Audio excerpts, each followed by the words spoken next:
আমি জিতে গেলে আল্লাহ যদি রহমত করে তাহলে এই মানুষগুলো জয় হবে।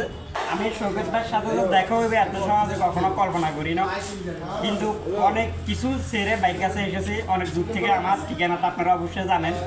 তো আমি বাইরের নির্বাচনে অ্যাটিং করেছি।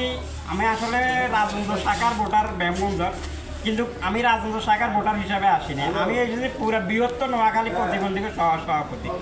তো আমার প্রতিবন্ধী সদস্য বাইরে যেখানে আছেন আমাকে অভিভাবকরা বাইরে হয়ে আমি নির্বাচনে কাজ করতেছি। ইনশাআল্লাহ আপনারা, আমি কাজ করতেছি মাঠ পর্যায়ে, আর আপনারা একদিন ভাই যে ভোট দিবেন আর বাকি সুযোগ সুবিধা 5টা বছর যেন ভাই আমাদের সেবা করতে পারে এই সুযোগটা করে দিবে।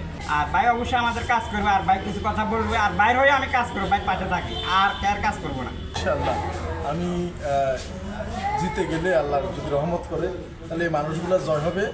যারা সুশীল সমাজ, যারা কোটিপতি লাখপতি, তাদের 2 পয়সারও লাভ হবে না আমাকে দিয়ে, এটা অগ্রিম আমি জানা দিচ্ছি। যদি আল্লাহ তাআলা আমাকে কামিয়াবি করে তাহলে এই মানুষগুলোর অনেক উপকার হবে। এবং উনি এখানকার ভোটারও না, উনি চলে আসছে ভালোবাসায়।